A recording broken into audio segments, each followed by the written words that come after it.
모든 존재는 죽음을 향해 나아가고 있습니다. 당신이 고귀한 신분이든 사업에 성공했든 가정이 행복하든 상관없이 말입니다. 우리의 삶은 결국 같은 곳으로 향합니다. 지금 이 영상을 보는 대부분의 사람들도 100년 후에는 아마 이 세상에 없을 것입니다. 오늘 우리는 중국 고대인들이 추구했던 장수와 불사의 비법에 대해 이야기해 보려 합니다. 하지만 그 전에 잠시 멈춰 죽음에 대해 진지하게 생각해 보는 시간을 가졌으면 합니다. 우리가 어떻게 죽을지에 대해 고민할 때 비로소 어떻게 더 나은 삶을 살아갈 수 있을지 생각하게 될 것입니다. 죽음은 평범한 사람들뿐만 아니라 권력의 정점에 섰던 황제들마저 두려움에 떨게 했습니다. 그들은 죽음을 피하기 위해 온갖 노력을 기울였습니다. 진시황은 불로초를 찾아 떠났고 한무제와 당태종은 단약 제조에 몰두했습니다. 하지만 아이러니하게도 그들이 마셨던 단약 속 맹독성 중금속은 오히려 병세를 악화시키는 결과를 낳았습니다. 과연 고대 황제들은 어리석었던 것일까요? 아니면 다른 숨겨진 이유가 있었을까요? 이 질문에 대한 답의 실마리는 마왕퇴한묘에서 찾을 수 있습니다. 이곳은 서한 초기의 장사국 승상이었던 이창의 가족 묘지로 중국 역사상 가장 중요한 고고학적 발견 중 하나로 손꼽힙니다. 이 무덤에서는 놀라운 유물들이 다수 출토되었는데 그중 가장 유명한 것은 2000년이 지났음에도 불구하고 근육의 탄력이 살아있던 여성 시신입니다. 이 시신은 후에 이창의 부인인 신추로 밝혀졌습니다. 신추 부인의 유물 중에는 무게가 단 49g에 불과하며 손바닥 크기로 접을 수 있을 정도로 얇은 비단 속옷이 있었습니다. 이 옷의 발견은 고대 귀족의 삶이 우리가 상상했던 것보다 훨씬 더 섬세하고 풍요로웠다는 것을 깨닫게 했습니다. 이 비단옷은 국외 반출 금지 유물 목록에 포함되기도 했습니다. 또한 흥미로운 유물은 신추 부인의 초원번이라는 비단 그림입니다. 이 그림에는 귀족이 죽은 후 신령들에게 어떤 대우를 받게 될지가 상세하게 그려져 있습니다. 당시 서한 초기에는 불교와 도교가 아직 중국에 전해지지 않았던 시기였기에 이 비단 그림을 통해 고대 귀족들이 죽어서도 하늘에서 귀족의 삶을 이어갈 것이라고 상상했음을 알 수 있습니다. 마왕퇴에서 출토된 유물 중 가장 주목할 만한 것은 바로 고대 문헌들입니다. 특히 도가 사상의 총론인 덕도경은 오늘날 전해지는 도덕경과 많은 부분에서 차이를 보입니다. 예를 들어 덕도경은 도가도야, 비양도야로 시작하여 도가 영원히 변하지 않는 것이 아님을 강조합니다. 이는 주역의 변화 사상과 일맥상통합니다. 하지만 유가가 개입한 후 이 문구는 도가도, 비상도로 바뀌게 됩니다. 이 한 글자의 변화는 작은 차이가 큰 결과를 만들어낼 수 있듯이 우리가 도가 사상을 심각하게 오해하게 만들 수 있습니다. 또 다른 예로 덕도경에는 대기면성이라고 되어 있지만 유가 개입 이후 대기만성으로 바뀌었습니다. 대기면성은 진정으로 큰 일을 이룰 사람은 과도한 간섭 없이도 재능을 발휘할 수 있다는 의미를 담고 있습니다. 반면 대기만성은 오랜 노력과 축적을 통해 비로소 성과를 얻는다는 의미로 노력과 분투를 강조하는 유가적 가치관에 더욱 부합합니다. 심지어 원래 덕도경에서는 덕이 먼저 오고 도가 뒤에 왔지만 유가 개입 이후 도덕경이 되어 도가 먼저 오고 덕이 뒤에 오게 되었습니다. 이는 덕도경이 개별적인 가치를 더 강조했던 반면 도덕경은 대도의 추구와 거시적인 사상의 통일을 강조하는 방향으로 변화했음을 보여줍니다. 이러한 개별 가치의 추구는 마왕퇴에서 출토된 다양한 양생 비법에서도 엿볼 수 있습니다. 52병방, 족비 11맥구경, 음양 11맥구경 양생방과 같은 문헌들은 사람이 어떻게 하면 더 건강하고 장수할 수 있는지를 논하고 있습니다. 특히 양생방에는 약물로 약주를 빚는 방법이 자세히 기록되어 있는데 전문가 분석 결과 당시로서는 매우 앞선 10단계의 양조 공정으로 이루어져 있었음이 밝혀졌습니다. 중국 고대 귀족들은 예로부터 양생을 중요하게 여겼으며 이러한 양생 장수 비법은 서한시대의 황제내경으로 집대성되었습니다. 이 책은 의학의 시초라 불리기도 합니다. 황제내경은 황제와 기백의 대화를 통해 건강하고 장수하는 방법을 설명합니다. 기백은 천지 만물의 법칙부터 시작하여 사람이 어떻게 자연의 순리에 따라 살아야 하는지를 설파합니다. 중국 고대인들은 인간 또한 자연의 일부라고 생각했으며 인체의 문제는 자연의 법칙에 따르지 않았기 때문이라고 보았습니다. 그래서 한의학 사상은 인체 자체를 연구하기보다 천문 현상을 관찰하는 것에서 시작되었습니다. 황제내경의 서두에서 황제가 기백에게 묻습니다. 제가 듣기로 옛날 사람들은 100살이 넘어도 늙은 기색이 없었다고 합니다. 하지만 지금 사람들은 50살만 되어도 매우 늙어 보입니다. 이것은 시대가 다른 것입니까? 아니면 사람들이 무엇인가 잘못한 것입니까? 기백은 답합니다. 옛날 사람들은 양생의 도를 알았기 때문입니다. 그들은 음양 변화의 법칙을 배우고 절제된 식사와 규칙적인 생활로 정기를 보양하여 몸과 정신이 조화로웠기에 100년이라는 자연 수명을 누리고 세상을 떠났습니다. 고대인들은 음양의 도를 이해하는 것이 장수의 핵심이라고 보았습니다. 복잡하게 들리지만 사실 간단합니다. 주역 사상에서는 만물을 음과 양으로 나눌 수 있다고 봅니다. 고대인들은 이를 시간 기록에 적용하기 위해 태양을 관찰하고 갑자 기념법을 발명했습니다. 가장 먼저 확정된 것은 12지지입니다. 하루를 12등분하여 자, 축, 인, 묘 등으로 시간을 정하고 12달인 한 해를 기록하는 데도 사용했습니다. 또한 목성이 12년마다 한 바퀴 도는 것을 관찰하여 세성이라 부르며 연을 기록하는 데 사용했습니다. 이처럼 숫자 12는 고대 중국인들에게 천지 만물의 신비가 담긴 매우 중요한 숫자였습니다. 12지지와 함께 십천간을 발명하여 갑, 을, 병, 정 등 10개의 글자를 만들었고 십천간과 12지지는 60가지의 중복되지 않는 조합, 즉 60갑자를 이룹니다. 이 60갑자는 중국인의 시간 눈금으로 연, 월, 일, 시를 계산하고 농업 생산을 지도하는 데 중요한 역할을 했습니다. 60갑자 기념법의 핵심에는 지심설이 있습니다. 중국 고대인들은 지구를 중심으로 모든 별들이 돈다고 생각했습니다. 우리가 지구에서 별을 관찰하면 마치 지구가 거대한 구체에 둘러싸여 있고 그 안쪽 벽에 별들이 그려져 있는 것처럼 보이기 때문입니다. 이 구체가 지구를 중심으로 돈다고 생각한 것입니다. 육안으로 관찰할 수 있는 가장 큰 별인 태양은 매일 뜨는 위치가 달라집니다. 1년이 지나야 처음 위치로 돌아오는데 태양이 매일 나타나는 위치를 선으로 이은 것이 바로 현대인에게 잘 알려진 황도입니다. 이 황도를 기준으로 서양은 12궁을 나누었고 중국인들도 12지지로 12궁을 표시했습니다. 농업 생산을 더욱 정교하게 지도하기 위해 12궁은 다시 24절기로 세분화되었습니다. 왜 의학을 이야기하면서 천문학 지식을 알아야 할까요? 바로 주역 사상 아래 산, 의, 명, 상, 보가 서로 통하기 때문입니다.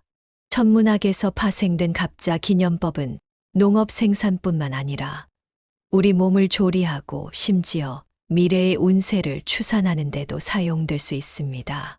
이러한 배경을 이해해야만 황제내경이 설명하는 장수의 비결을 더 깊이 이해할 수 있습니다. 하도낙서는 중국 고대 음양오행 술수의 근원이며 고대인들이 정리한 우주 마법의 상징입니다. 구궁은 낙서에서 십천간과 십이지지의 오행 속성을 규정했습니다. 십천간 중 갑, 을은 목, 병, 정은 화, 무, 기는 토, 경, 신은 금, 임, 개는 수에 속합니다. 십이지지에는 장간이라는 숨겨진 천간의 기운이 있습니다. 천간지지는 시간을 기록하는 것 외에도 운명을 추산하는 데 널리 사용됩니다. 한의원에 가보신 분들은 한의사가 생년월일에 신경 쓰는 것을 보셨을 겁니다. 이는 사주팔자의 개인의 오행 속성이 담겨 있기 때문이며 이에 맞춰 맞춤형 치료법이 적용됩니다. 황제내경은 천도와 통하는 것이 생명의 근본이며 그 근본은 음양에 있다고 말합니다. 고대인들의 관찰에 따르면 인체는 천간지지의 오행과 다음과 같은 대응 관계를 가집니다. 간목은 다음, 을목은 간에 해당하며 간담은 표리 관계입니다. 담은 결단을, 간은 소통을 주관합니다. 병화는 소장, 정화는 심장에 해당하며 소장과 심장은 표리 관계입니다. 소장은 태양처럼 전신의 영양을, 심장은 혈액을 운반합니다. 무토는 위, 기토는 비에 해당하며 비위는 표리 관계입니다. 위는 소화를, 비는 운화를 주관하며 인체의 가장 기본적인 영양분 가공을 담당합니다. 경금은 대장, 신금은 폐에 해당하며 폐와 대장은 표리 관계입니다. 대장은 음식물 찌꺼기를, 폐는 탁한 기운을 몸 밖으로 배출하는 소통을 주관합니다. 임수는 방광, 개수는 신장에 해당하며 방광과 신장은 표리 관계입니다. 방광은 소변을 저장하고 배설하며 신장은 전기를 저장하고 발육과 생식을 주관합니다. 이것이 바로 천인합일, 사상의 구체적인 내용입니다. 우리는 역사 교과서에서 천인합일이 천자의 통치 정당성과 관련 있다는 것을 배웠지만 이는 각 개인의 신체 건강과도 밀접하게 연결되어 있습니다. 황제내경은 인체 관찰을 통해 십천간과 십이지지를 매개로 인체와 천문 현상을 연결한 것입니다. 이러한 방식에 대해 어떤 이들은 비과학적이라고 생각하고 어떤 이들은 일리가 있다고 생각하며 논란이 많습니다. 하지만 한의학은 바로 실험과 실용을 주로 하는 학문입니다. 수천 년의 임상 경험을 통해 이러한 내재적 연관성은 대다수의 의사들에게 점차 받아들여졌고 한약은 이러한 사상과 실천 속에서 발전해 온 경험 학문입니다. 한약과 서양의약품에는 본질적인 차이가 있습니다. 중국 선조들의 관점에서 세상의 모든 약재는 본질적으로 식재료와 같습니다. 중국인들이 약을 다리는 방법과 음식을 만드는 방법은 사실 같습니다. 예로부터 중국인들은 밥 먹는 것을 약 먹는 것과 동등하게 여겼습니다. 매 끼니는 맛있어야 할 뿐만 아니라 보양 효과도 있어야 한다는 약식동원 사상에서 비롯된 것입니다. 한의학에서는 입에 넣을 수 있는 모든 것을 신맛, 쓴맛, 단맛, 매운맛, 짠맛의 오미로 나눌 수 있습니다. 이 오미는 각각 간, 심, 비, 폐, 신의 오장으로 들어갑니다. 한약을 마셔본 사람들은 한약이 단순히 쓴맛만 나는 것이 아니라는 것을 알 것입니다. 많은 약재가 사실 식재료이므로 많은 식재료가 약재로 취급됩니다. 약탕은 오미가 종합적으로 혼합된 것입니다. 황제내경의 사상 아래 밥 먹는 것과 약 먹는 것은 사실 같은 일입니다. 본질적으로 오미를 비위에 넣어 오장육부를 통해 음양오행의 에너지를 전신으로 운화시켜 몸을 조리하고 질병을 치료하는 목적을 달성하는 것입니다. 신농본초경에서도 한약재의 첫 번째 속성은 맛이며 그 이후에 임상적 사용 효과에 대한 평가가 나옵니다. 이것을 이해한다면 식사가 얼마나 중요한지 깨닫게 될 것입니다. 우리의 매 끼니에는 오미가 모두 포함되어 있으며 각 식재료는 천인합일 사상 아래 해당 오행 속성을 가집니다. 이러한 사상 아래 당나라 몽서는 식료본초를 저술했습니다. 이 책에는 200여 가지 음식의 성미, 효능, 주치, 식용 방법이 기록되어 음식의 약용 가치와 식료법에 대해 깊이 있게 논했습니다. 일상적으로 먹는 음식들을 예로 들어볼까요? 밀은 성질이 평온하고 간 기운을 보양합니다. 죽으로 끓여 먹으면 갈증을 해소하고 밀가루로 가공하여 먹으면 비위의 기운을 보양하고 오장을 조화롭게 하여 혈액순환을 원활하게 합니다. 약용으로는 손상된 뼈를 치료하는 효능이 있어 밀과 식초를 함께 찌어 환부에 대면 통증을 멈출 수 있습니다.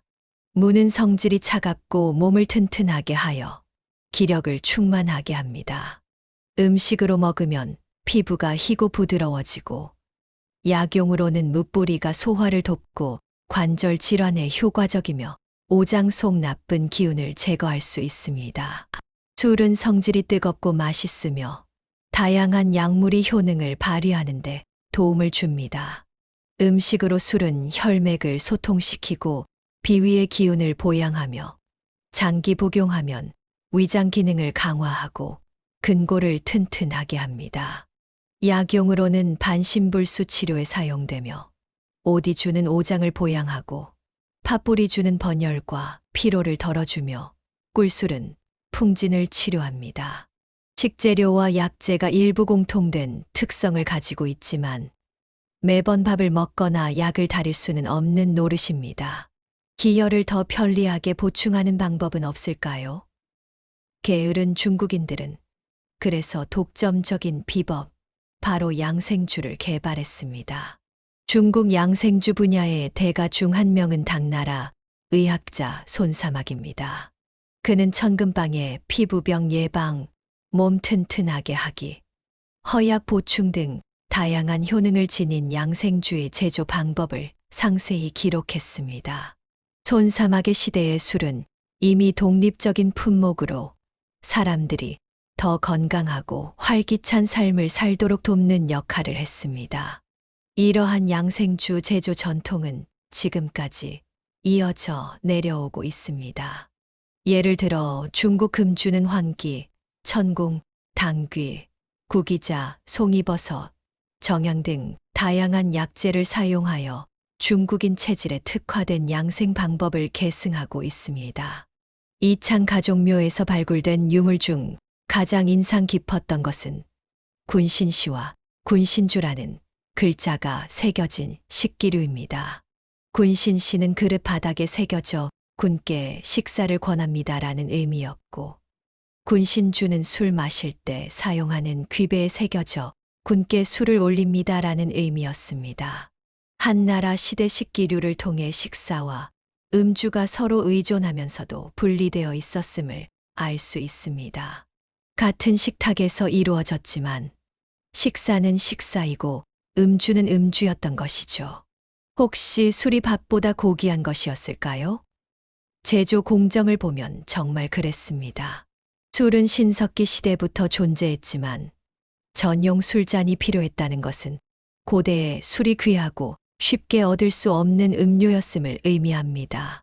술을 빚는 것은 자원 소모가 컸고 발효 조건도 까다로워 술 한 근을 만들려면 10배의 곡물이나 과일이 필요했습니다. 생산력이 낮았던 고대에는 평민들은 생계 유지도 어려워 평범한 술조차 즐기기 힘들었습니다. 하물며 온갖 귀한 약재가 들어간 양생주는 말할 것도 없었죠. 오직 곡식이 풍족했던 귀족들만이 음주의 자유를 누릴 수 있었습니다. 이로 미루어 볼 때 음주는 귀족의 식습관이 점차 민간으로 스며든 과정이라고 볼 수 있습니다. 고대인들은 현대인들이 술을 쉽게 마실 수 있고 복잡한 과정 없이도 귀한 약재가 들어간 양생주를 쉽게 즐길 수 있다는 것을 상상조차 하지 못했을 것입니다. 물질적인 조건으로만 보면 현대의 평범한 사람들은 고대 귀족들도 감히 상상할 수 없었던 삶을 살고 있는지도 모릅니다. 어떤 분들은 제가 이 영상을 위해 특별한 준비를 했다고 말할 수도 있겠지만 이 기회를 통해 중국의 주역 문화, 한의학 문화, 그리고 식생활 양생 문화를 여러분과 나눌 수 있어 기쁩니다. 일상생활 속에서 중국 고대 전통 술수와 한의학을 연구하는 것은 저희 취미 중 하나이기도 합니다. 의학 사상에 관심이 있으시다면 앞으로의 영상에서도 이러한 내용을 계속해서 다룰 수 있습니다. 시청해 주셔서 감사합니다.